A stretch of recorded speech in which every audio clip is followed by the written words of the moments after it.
Chapter 5 Hector, Hummingbird. Something big was happening in the forest. Hector, Hummingbird, could feel the buzz. He flitted over to where Oliver was sleeping on a branch.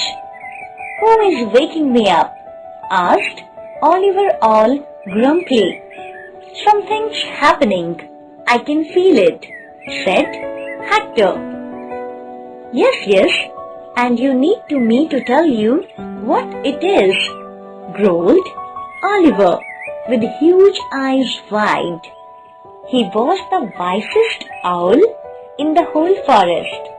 The Hector knew that Oliver would know what was happening.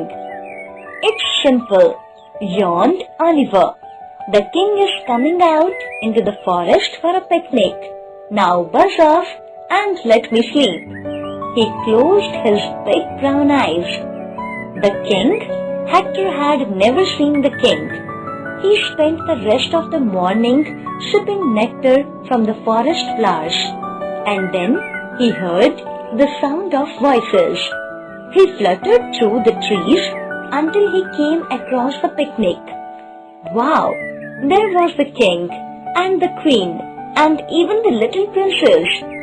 Hector watched from a tree as the picnic progressed, with footman serving a huge array of treats and tidbits. Other servants flitted about making sure everything was perfect for the royal family.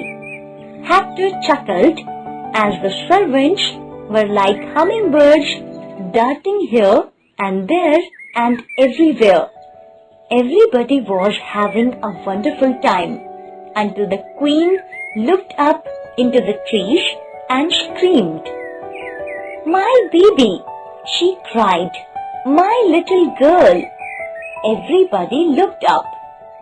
While they had been so busy picnicking, the princess had climbed high up into a big old oak tree and was now on a branch far above the ground.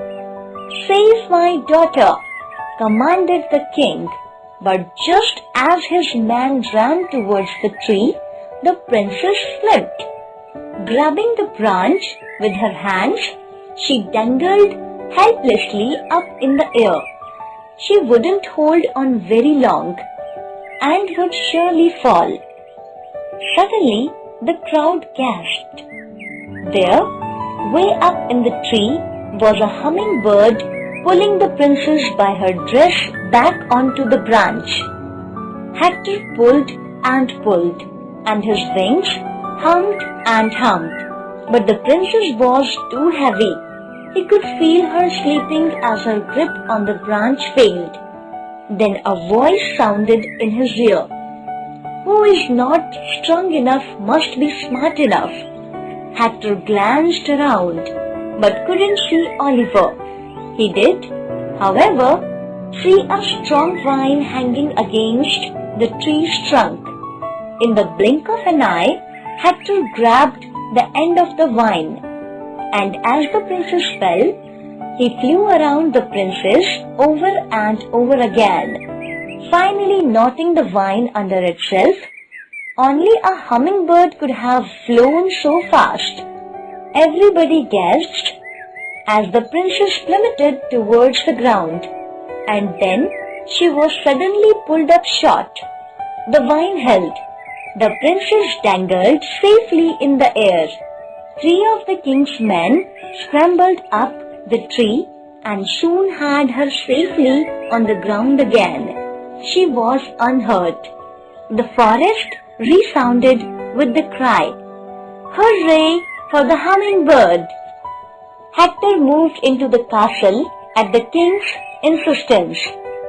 The royal gardeners planted special flower gardens full of his favorite blooms. He was great friends with the princess, and they often played in the forest together, although she was forbidden to climb any more trees.